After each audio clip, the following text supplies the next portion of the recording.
جی بھارتیہ. مفتی صاحب آداب.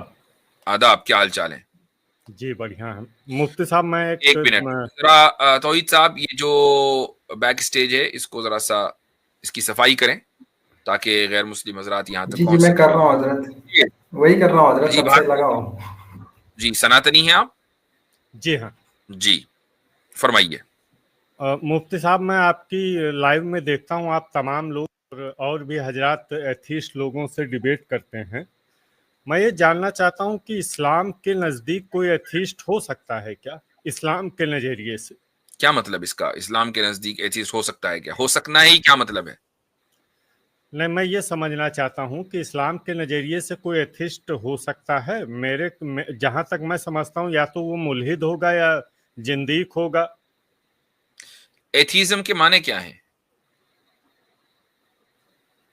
ایک جو میں نے زیادہ اس کو بہت تھارولی اسٹڈی تو نہیں کیا, لیکن میں سمجھتا ہوں جو ایشور گاڈ کا انکار کرے, جو گاڈ کے ایگزسٹنس کا انکار کرے وہ ایتھیسٹ ہے نا.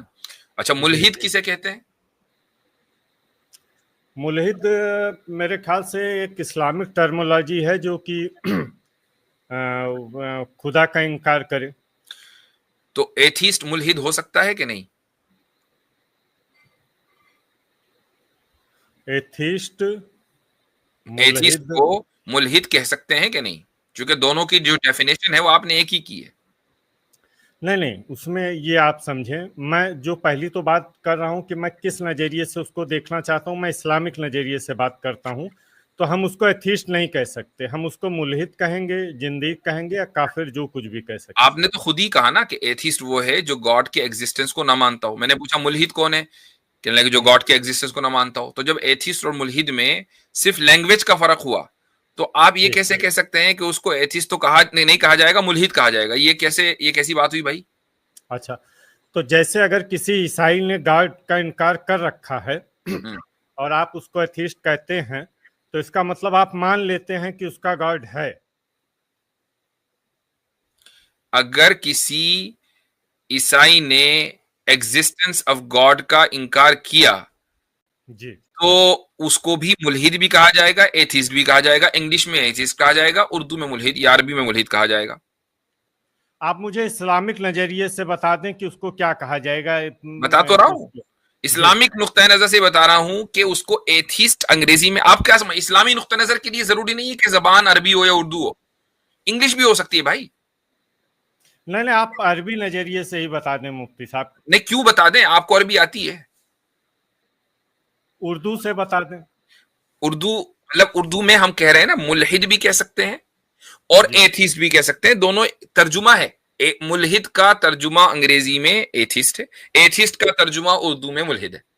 صرف لینگویج کا فرق ہے نا. آپ نے ڈیفینیشن تو ایک ہی کی ہے. ہاں, لیکن جہاں تک آپ جو کیا, تو پھر اگر آپ اس کو ملحد نہیں کہیں گے اور ایتھیسٹ کہیں گے تو پھر آپ کو ماننا پڑے گا کہ آپ ہم ملحد بھی کہیں گے اور ایتھیسٹ بھی کہیں گے. جی, تو اگر اردو میں کہنا ہوگا تو اس کو ملحد ہی کہیں گے. جی, اردو میں کہنا ہوگا تو ملحد کہیں گے, انگریزی میں کہنا ہوگا تو ایتھیسٹ کہیں گے.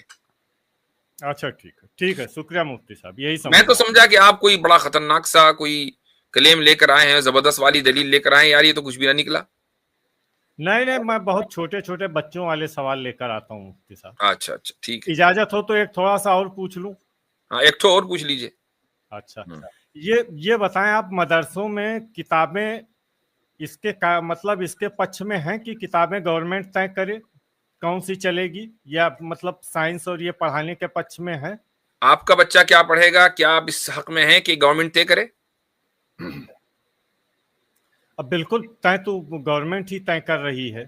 یعنی آپ کا بچہ کیا پڑھے گا, سائنس پڑھے گا, میتھ پڑھے گا, ڈاکٹر بنے گا, انجینئر بنے گا, یہ گورنمنٹ طے کرے گی؟